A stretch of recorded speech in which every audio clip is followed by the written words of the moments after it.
मैं Ramashray Yadav Shri Krishna Bihari inter college पेशारा के YouTube में कक्षा 12 के सभी छात्रों एवं छात्राओं को हार्दिक स्वागत। आज मैं कक्षा 12 के विद्यार्थियों को रस के बारे में बताएंगे, रस के बारे में पढ़ाएंगे। रस मीन्स होता क्या है, रस है क्या? रस माने आनंद होता है, आनंद। इसलिए हमने पहले रस के बारे में बता चुका हूं, पिछली कक्षाओं में पढ़ा चुका हूं। फिर भी कक्षा 12 के विद्यार्थियों को केवल 5 रस पढ़ना है, जिसमें है पहला श्रृंगार रस, करुण रस, हास रस, वीर रस और शांत रस। केवल 5 रसों को पढ़ना है। बोर्ड की परीक्षाओं में यह 2-2, 4 नंबर का आता है। 2 नंबर उनकी परिभाषा पर और 2 नंबर उनके उदाहरण पर होता है। रह गई बात श्रृंगार रस की परिभाषा क्या है, श्रृंगार रस किसे कहते हैं? तो श्रृंगार रस की परिभाषा में जब नायक नायिका के मन में एक दूसरे के प्रति प्रेम उत्पन्न होकर के विभाव अनुभावता संचारी भावों के मिलन से, योग से एक अस्थाई भाव रत जागृत होता है, तब उसे श्रृंगार रस कहते हैं या श्रृंगार रस कहलाता है।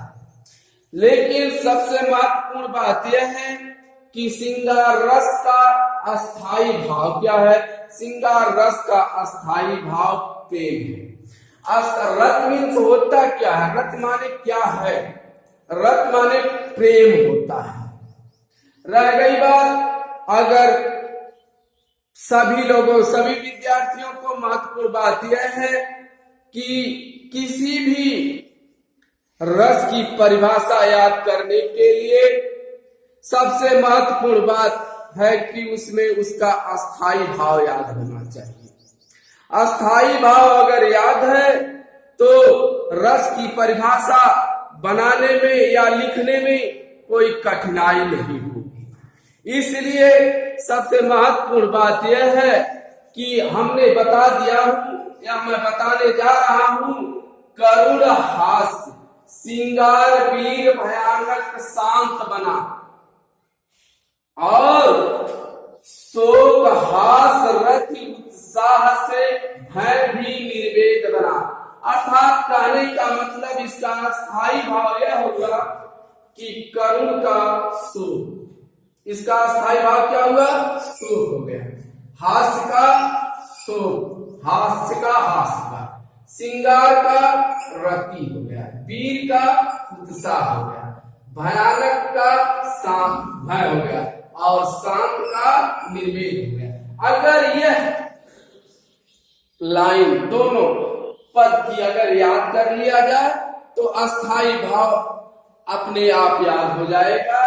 फिर से देख लीजिए, करुण हास, श्रृंगार वीर भयानक शांत बना। रह गई बात, शोक हास रति उत्साह से भय भी निर्वेद बना। इसलिए करुण का क्या हुआ? शोक हो गया। इसका अस्थाई भाव क्या हुआ? शोक हुआ। हास का हास, श्रृंगार का रति, वीर का अस्थाई भाव उत्साह, भयानक का अस्थाई भाव भय और शांत का निर्वेद। अगर यह दोनों लाइन अगर बच्चों याद कर लेंगे तो आप लोगों को किसी भी रस की परिभाषा बनाने में कोई दिक्कत नहीं होगी। रह गई बात, इसको यह महत्वपूर्ण है, इसको जरूर याद कर लेना अपने नोटबुक पर जाए। फिर रह गई बात, श्रृंगार रस कितने प्रकार के होते हैं? श्रृंगार रस 2 प्रकार के होते हैं। एक यह मैंने बता दिया, श्रृंगार रस के प्रकार। श्रृंगार रस 2 प्रकार के, पहला संयोग, दूसरा वियोग रस। तो संयोग में जहां नायक और नायिका की संयोग दशा में, मिलन की दशा में प्रेम का चित्रण हो, मधुर बातचीत हो, मधुर वार्तालाप हो, और नायक जो है नायिका को देखे, नायिका नायक का दर्शन करे, देखे। आदि का जिस कविता में या काव्य में वर्णन किया जाता है उसे संयोग श्रृंगार रस कहते। रह गई उदाहरण की बात, कर मुदरी की आरसी, प्रतिबिंब प्यों पाय, और पीठ दिए निधर नख, इकटक दीख लगा। कहने का तात्पर्य हुआ इसमें जो है अस्थाई भाव, इसका संयोग का रति है, और जो है आलंबन जो है नायक है, और आश्रय किसका है, नायिका का है। उद्दीपन है जो है इसमें कहा गया है मुदरी, उद्दीपन जो है हाथ में लगी हुई, मुदरी अंगुली में पहने हुई, अर्थात कहने का मतलब है कि कर मुदरी की आरसी, हाथ में पहनी हुई, हाथ की अंगुली में पहनी हुई मुदरी की जो छाया है, उस छाया में अपने नायक पीठ की तरफ से उसकी छाया देख रही है, उसका प्रतिबिंब देख रही है।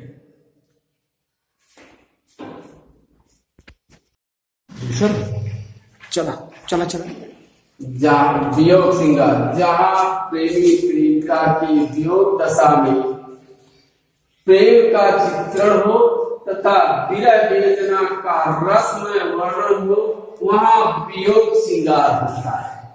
कहने का तात्पर्य है कि प्रेमी प्रेमिका की प्रेममय वियोग हो, यह न हो कि वियोग हो जाए, वह प्रेममय हो, प्रेम भी हो उसमें और वियोग हो, दूरी रहे, अलग रहे।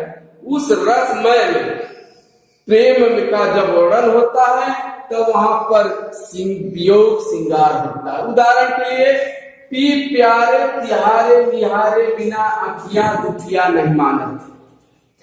जब उद्धव जी आए थे गोपियों को ब्रह्म ज्ञान का उपदेश देने के लिए, तो गोपियां जो है उद्धव जी से कह रही हैं कि हे उद्धव जी, उस श्री कृष्ण के बिना देखे ये दुखियारी आंखें मानती ही नहीं है, इसलिए यहाँ पर जो है नायक श्री कृष्ण जी और नायिकाओं में विरह वेदना से पीड़ित गोपियां। आगे दूसरा, करुण रस, प्रिय वस्तु या इष्ट वस्तु के नाश से जो हृदय में कष्ट उत्पन्न होता है, जो क्षोभ होता है, उसे शोक कहते हैं।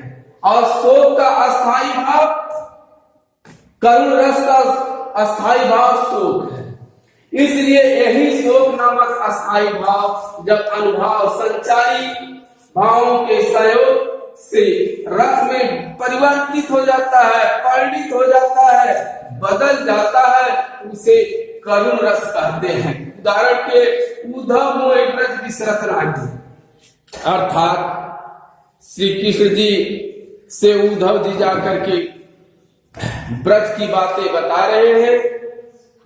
उद्धव जी से श्री कृष्ण जी कह रहे हैं, उद्धव जी मुझे ब्रज भुलाने से भी नहीं भूल रहा है। हास्य रस, हास रस में, हास रस का अस्थाई भाव हास होता है। जब किसी व्यक्ति वस्तु के वेशभूषा वाणी चेष्टा आकार दे करके जो मन में आनंद उत्पन्न होता है वह हास रस कहलाता है। यही हास नामक अस्थाई भाव विभाव अनुभाव संचारी भावों से पुष्ट हो जाता है तो हास रस की उत्पत्ति होती है।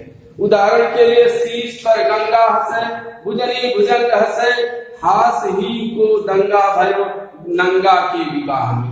अर्थात कहने का तात्पर्य है कि वो शंकर जी का विवाह होने जा रहा है और विवाह में उनके सिर पर गंगा हंस रही है, बिहस रही है और उनके भुजाओं पर सर्प जो है फुफकार मार रहा है अर्थात हंस रहा है और वह मृग छाला पहने हुए हैं अर्थात कहने का मतलब वह नंगा है। उनको देख करके सभी लोग हंस रहे हैं। आगे देखिए वीर रस। वीर रस सत्व का उत्कर्ष, दीनों की दुर्दशा, धर्म की हानि आज को देखकर इनको मिटाने के लिए किसी भी के मन में उत्साह नामक जब भाव जागृत हो जाए वही भाव विभाव अनुभाव संचारी भावों के सहयोग से जो रस में बदल जाए वह वीर रस होता, हास रस के रूप में बदल जाए। कहने का तात्पर्य यह है कि सत्य का उत्कर्ष, दीन दुखियों की दशा दुर्दशा देख करके कहीं पर जब धर्म की हानि हो रही है तो जब हृदय में इनको मिटाने के लिए जो उत्साह उत्पन्न हो जाए वही उत्साह जो है वीर रस कहलाता है। कहने का तात्पर्य है कि यही हास नामक उत्साह जो हास नामक जब विभाव अनुभाव संचारी भावों के सहयोग से मिलन से उस हास रस में बदल जाए परिणित हो जाए तो वही वीर रस कहलाता है। उदाहरण, जड़ चेतक पर तलवार उठा करता था भूतल पानी को, राणा प्रताप सिर काट काट करता था सफल जवानी को। यहाँ पर इस उदाहरण में कहा गया है कि राणा प्रताप हल्दीघाटी के लड़ाई में अपने घोड़े चेतक पर चढ़ करके तलवार उठा करके शत्रुओं के सिरों को काट काट करके उनके रक्त से नदियों में पानी के रूप में उनके रक्तों को बहा देते थे। यहाँ पर अस्थायी भाव उत्साह है। किसके?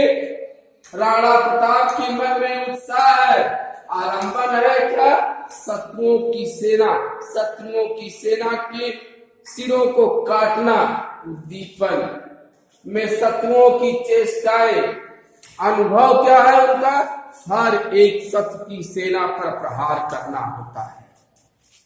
आगे देखिए शांत रस। तत्व ज्ञान, संसार की क्षण भंगुरता तथा सांसारिक विषय भोग आसक्ता से उत्पन्न होने वाले वैराग्य से शांत रस की उत्पन्न होती है। शांत रस का अस्थायी भाव निर्वेद। कहने का तात्पर्य संसार का सब कुछ छोड़ करके माया मोह द्वेष काम क्रोध मोह लोभ छोड़ करके ईश्वर भक्त के गुण को कहना, उनके गुणों को सुनना, उनका कीर्तन करना आदि में जब मन लगने लगे, जब मन को आनंद मिलने लगे तब वहां शांत रस प्राप्त होता है। कहने का तात्पर्य कि यह जो काम क्रोध मोह लोभ इस संसार में है उसको छोड़ करके भगवान का भजन करना, कीर्तन करना, उनके कीर्तनों को सुनने से जो हृदय में आनंद की अनुभूति होती है तब वहां शांत रस की उत्पन्न होता है। उदाहरण, मन मस्त हुआ फिर क्यों डोले, हीरा पायो गांठ गठिया बार बार बखू क्यों खोले। यहाँ पर अस्थायी भाव क्या है? शांत रस का अस्थायी भाव निर्वेद। आलंबन क्या है? इस संसार में जो सभी क्षण भंगुर है उन तत्वों का ज्ञान प्राप्त करना, उनके बारे में चिंतन करना। उद्दीपन, सत्संग, अनुभव, स्वतंत्र होकर के विचार करना।